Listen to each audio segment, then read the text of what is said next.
This is Whispering Pines. The woods surrounding London, known as Pinehaven Woods, had a reputation older than the city itself. Dense, towering pines guarded a mysterious silence, broken only by the occasional crack of a branch or the call of a distant bird. Few dared to venture into its heart, especially after dusk.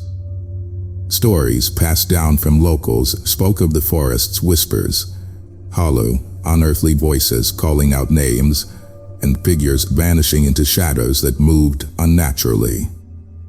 When James Harlow, an experienced hiker, stumbled out of those woods after 3 days missing, his condition shocked even the hardened emergency responders. He was emaciated, his eyes wild and sunken, muttering about the surgeon of shadows and warning that the trees are alive. On his chest were deep incisions, meticulously made and eerily precise, as if performed by a seasoned surgeon. His transfer to London's prestigious St. James Medical Hospital set the story into motion. Dr. Eliza Blackwood, one of the hospital's leading neurosurgeons, was called in to examine his injuries. Known for her unflappable demeanor, Dr. Blackwood had a reputation as a brilliant but isolated practitioner. Her colleague, Dr. Caleb Wren, was equally well regarded, but for entirely different reasons. A forensic psychiatrist with a knack for profiling, he specialized in cases where science blurred into the inexplicable. A skeptic whose confidence masked an unshakable curiosity. The hospital room smelled of antiseptic and impending dread. Harlow lay restrained, his wrists tethered to the bed to prevent self-harm. His body was a patchwork of scars and bruises, and his lips trembled as if caught in a fevered dream. "What's his status?" Eliza asked as she entered, her sharp voice cutting through the murmurs of nurses. "Stable, physically," replied Dr. Wren, leaning against the doorway with a clipboard. "Psychologically, he's in shambles. Keeps mentioning a shadow surgeon and souls stitched to roots. Delusional, if you ask me. Delusions don't cause surgical precision." She gestured toward the marks on Harlow's chest. "These incisions could have been made in an operating room. Whoever did this knew exactly what they were doing, but they didn't finish whatever it was." "You think he's hiding something?" Caleb's skeptical tone softened as he stepped closer. "No," she said, her gaze lingering on the marks. "I think he's a survivor of something. Something organized, and I intend to find out what." Harlow's case barely had time to cool before the hospital received another patient connected to Pinehaven Woods. Amelia Clark, a nurse at St. James, had been found wandering at the edge of the forest at dusk, disoriented and covered in mud. Her clothes were shredded, and she bore the same surgical incisions as Harlow, perfectly aligned along her ribs. Dr. Wren interviewed her the following day. Clark's eyes darted to every corner of the room, as if the shadows themselves could lunge for her. "Amelia, can you tell me what happened?" Wren's voice was calm, his pen poised above his notebook. "The roots," she whispered. "I felt them pull me under. I couldn't move. Then the hands. They came out of the darkness, cold, precise. They were choosing." "Choosing what? Who to take next?" Her voice broke into a sob. "I saw them, hanging from the trees, eyes stitched shut, their mouths. They couldn't scream." Driven by a growing sense of unease, Eliza and Caleb decided to investigate Pinehaven Woods themselves. Eliza's logical mind rejected the idea of spirits or supernatural forces, but she couldn't ignore the mounting evidence of something deeply wrong. Caleb, ever the skeptic, saw the expedition as an opportunity to demystify the hysteria. Under a leaden sky, they entered the forest, armed with flashlights, a first aid kit, and a radio for emergencies. The deeper they ventured, the denser the trees became, their gnarled roots snaking across the ground like veins. A faint smell of decay permeated the air.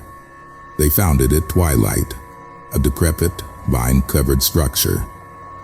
It looked like an abandoned surgical amphitheater, its stone walls cracked but intact.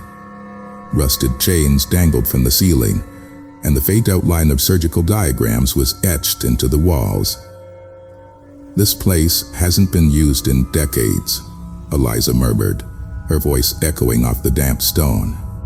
"Or centuries," Caleb replied, picking up a tarnished scalpel from a nearby table. "Victorian, maybe? They practiced medicine," and he paused, staring at a journal lying open on the table. The pages were brittle, but the handwriting was sharp and precise. The entries detailed macabre experiments, binding the soul to the body beyond death, the integration of the natural and the supernatural, and the diagrams of human figures entwined with roots. "He called himself the Whisperer," Caleb read aloud, his voice faltering. "He believed he could anchor the soul to the earth by fusing human anatomy with nature." The words were absurd, yet something about the room, the chill, the oppressive silence, made them impossible to dismiss. Their return to the hospital marked the beginning of a descent into terror. Eliza began seeing figures in the corners of operating rooms, their faces obscured, their hands reaching out. Caleb's office was flooded with anonymous notes, sketches of surgical incisions and cryptic phrases like, "The roots remember." When Amelia Clark was found dead in her hospital room, her body drained of blood and her incisions reopened, Eliza confronted Caleb in desperation. "This isn't just hysteria," she shouted. "Something is coming for us, for everyone connected to those woods." Caleb's skepticism cracked. "Then we have to stop it. Whatever it is, we can't let it spread." They returned to Pine Haven Woods, this time with a team of their most trusted colleagues. As they reached the amphitheater, the air grew heavy, the whispers louder. The ground beneath them trembled, and from the shadows emerged twisted figures, people fused with roots, their eyes sewn shut, their mouths stitched into grotesque smiles. Leading them was a man in a tattered surgeon's coat. His face was a hollow void, and his voice, a chorus of whispers, spoke directly into their minds. "You seek to undo my work, my art?" The whisperer raised his hand, and the forest itself turned against them. Roots lashed out, dragging one of their team into the soil. Eliza fought back with every ounce of her courage, using a scalpel to sever the roots binding Caleb's leg. "We need to destroy this place," she screamed. "Burn it to the ground." Caleb lit a flare, hurling it into the dry, crumbling wood of the amphitheater. Flames roared to life, consuming the ancient structure. The whisperer let out an inhuman shriek as the fire spread, his form dissipating like smoke caught in the wind. Back at St. James, the hospital returned to an uneasy normalcy. Harlow and others connected to the woods slowly recovered, their minds fragile but intact. Yet the scars on their bodies remained, as did the faint whispers in their dreams. Eliza and Caleb, forever changed by what they had witnessed, left the hospital that night with a silent pact to protect others from the horrors they had uncovered. But deep beneath the ashes of Pine Haven Woods, something stirred. Roots twisted and coiled, and a faint voice whispered, "The work is never done." The weeks following the destruction of the amphitheater were marked by a fragile calm. However, Eliza and Caleb couldn't shake the sense that their ordeal wasn't truly over. Eliza began noticing subtle changes in her surgical patients, unexplained reactions during procedures, strange patterns of recovery. Caleb, meanwhile, was plagued by vivid dreams of Pine Haven Woods, where the shadows now spoke his name. Their unease grew when an artifact recovered from the ashes of the amphitheater, a charred fragment of the Whisperer's journal. revealed a chilling prophecy.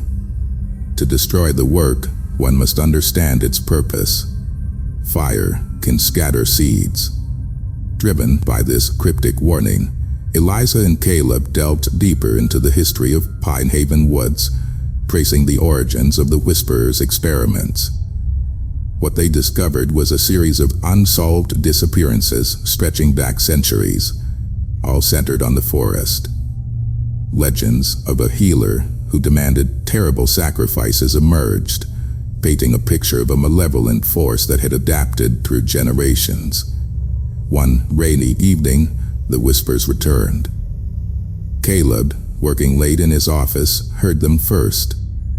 They were faint at first, indistinct murmurs that grew louder as the rain intensified. "Come back," they said. "The roots grow hungry." Simultaneously, Eliza received a distress call from the hospital's night staff. Patients were reporting strange dreams and waking in unison, speaking in voices not their own. The phrases were chillingly familiar. The whisperer rises. The work continues. Realizing that the destruction of the amphitheater had merely spread the curse, Eliza and Caleb regrouped. They knew they had to return to Pine Haven Woods, now more treacherous than ever. As they prepared, news broke of a new victim, a young man found at the forest's edge, his body partially entwined with roots, his lips sewn shut.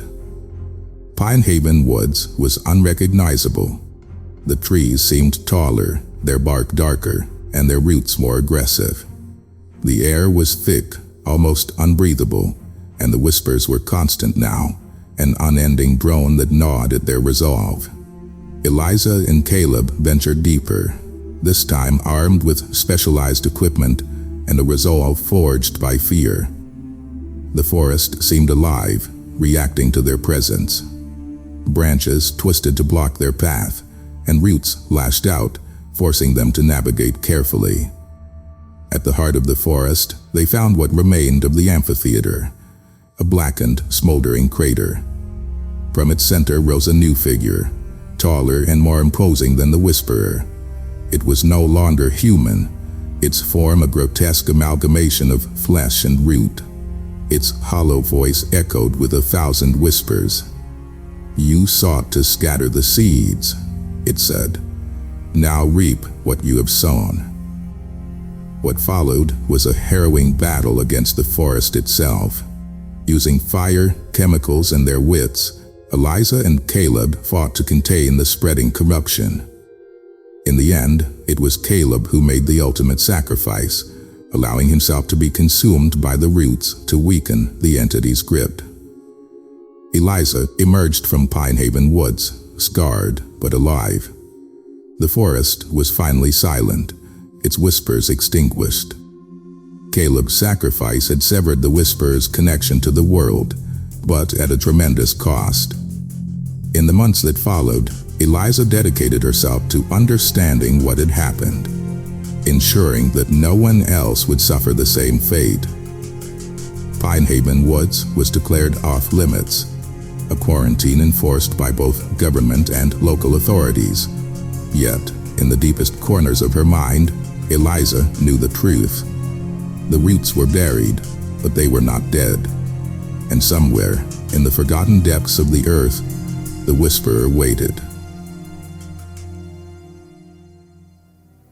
Thanks so much for sticking around till the end of this story. I really appreciate you listening. I hope you found it as gripping as I did.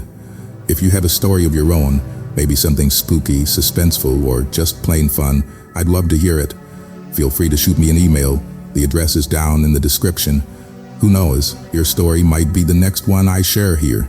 In the meantime, stay tuned because I've got plenty more tales coming your way. Take care and see you soon.